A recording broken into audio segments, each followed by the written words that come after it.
warahmatullahi wabarakatuh. Perkenalkan, nama saya Jiniari Apriska Dewi.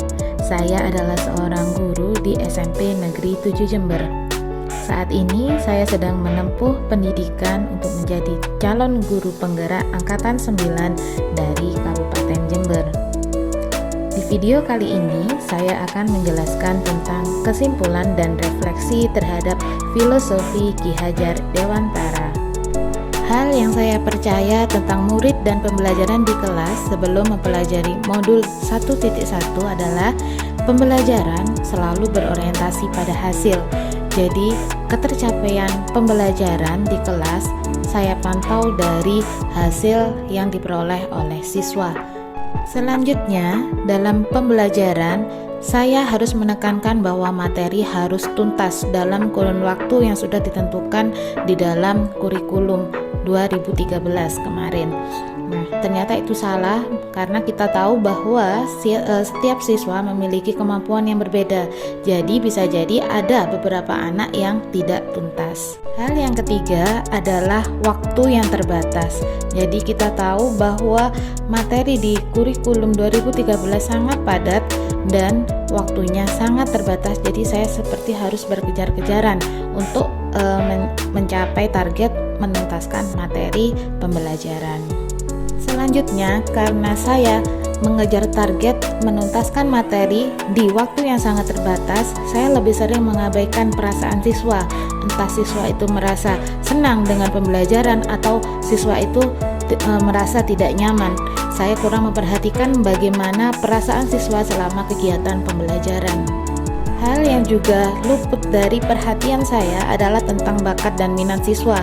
Karena waktu yang terbatas dan terkesan saya mengejar materi, akhirnya bakat dan minat siswa kurang saya pertimbangkan dalam pelaksanaan kegiatan pembelajaran di kelas. Yang terakhir, saya lebih sering mengabaikan perbedaan kemampuan siswa. Karena menurut pendapat saya, saat materi itu tuntas, saya menganggap bahwa semua siswa sudah paham atas materi yang sudah saya sampaikan di kelas. Selanjutnya, perubahan pemikiran atau perilaku saya setelah mempelajari modul 1.1 adalah yang pertama, adanya perubahan mindset, dan yang kedua, perubahan pemahaman tentang pembelajaran berkualitas. Perubahan mindset di sini adalah perubahan orientasi pembelajaran. Yang semula saya menganggap semuanya harus berorientasi pada hasil akhir pembelajaran, saya ubah dengan berorientasi kepada proses. Jadi di sini yang kita amati adalah bagaimana siswa tersebut berproses selama kegiatan pembelajaran, tidak hanya berpatokan pada hasil akhirnya saja. Selanjutnya adalah perubahan pemahaman saya tentang pembelajaran berkualitas. Yang awalnya saya melihat pembelajaran berkualitas saat hampir seluruh peserta didik memperoleh nilai yang tinggi, ternyata itu salah. Yang benar, yang pertama, pembelajaran berkualitas adalah pembelajaran yang menyenangkan. Jadi siswa merasa nyaman selama mengikuti pembelajaran kita di kelas. Pembelajaran berkualitas juga pembelajaran yang menghamba pada anak. Dalam artian pembelajaran yang berpusat pada siswa.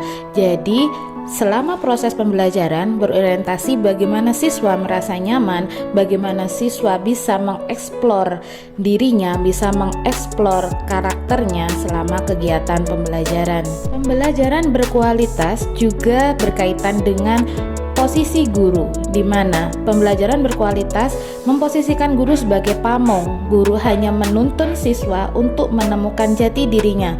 Guru hanya sebagai teman belajar siswa. Guru hanya mengarahkan siswa agar siswa bisa mengeksplor, bisa mengembangkan bakat dan minatnya.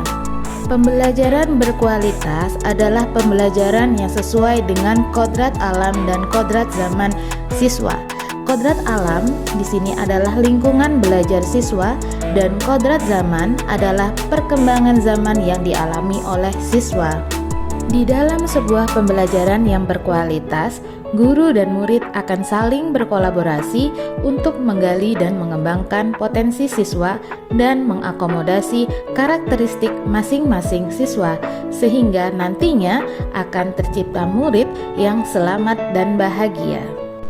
Dan yang terakhir, dalam sebuah pembelajaran yang berkualitas adalah terdapat penanaman budi pekerti yang melibatkan cipta, rasa, karsa, dan pekerti atau tenaga siswa selama kegiatan pembelajaran. Jadi, itulah beberapa perubahan pemikiran dan perilaku yang saya peroleh setelah mempelajari modul 1.1 tentang filosofi pendidikan Ki Hajar Dewantara. Selanjutnya, saya akan menjelaskan hal-hal yang dapat segera saya terapkan di dalam kelas agar mencerminkan pemikiran Ki Hajar Dewantara. Hal pertama yang akan segera saya lakukan adalah membuat desain pembelajaran yang menyenangkan dan berpusat pada siswa, sehingga di dalam kelas siswa akan merasa nyaman selama kegiatan pembelajaran dan juga merasa diperhatikan karena pembelajaran bukan lagi berpusat pada guru tetapi lebih berpusat kepada siswa.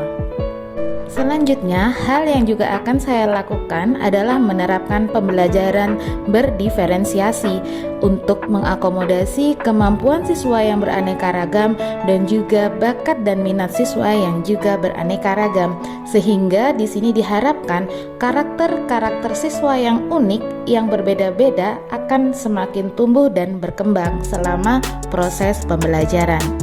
Selain desain pembelajaran yang menyenangkan dan juga pembelajaran yang berdiferensiasi, saya juga akan membuat pembelajaran yang kontekstual, menghadirkan materi pembelajaran dekat dengan siswa, sehingga siswa akan lebih peka dengan lingkungannya, siswa akan lebih mengenal dengan lingkungan belajarnya, dan tidak hanya terbatas pada buku-buku teks yang dibaca oleh siswa. Selain merubah desain kegiatan pembelajaran, hal yang akan saya lakukan agar di kelas tercermin pemikiran Ki Hajar Dewantara adalah dengan mengapresiasi sekecil apapun pencapaian siswa dan tidak memberikan punishment, tetapi akan mendampingi siswa untuk melakukan refleksi sehingga dia tahu kesalahannya apa dan siswa tidak akan mengulanginya.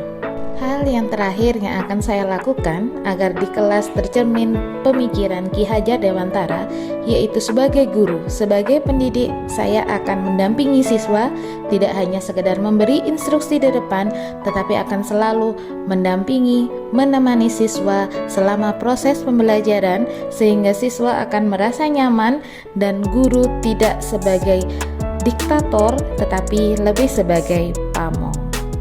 Demikian yang bisa saya sampaikan tentang kesimpulan dan refleksi setelah mempelajari modul 1.1 tentang filosofi pendidikan Ki Hajar Dewantara. Semoga apa yang saya sampaikan bermanfaat bagi diri sendiri dan juga untuk orang lain. Terima kasih. Wassalamualaikum warahmatullahi wabarakatuh. Salam guru penggerak, tergerak, bergerak, menggerakkan.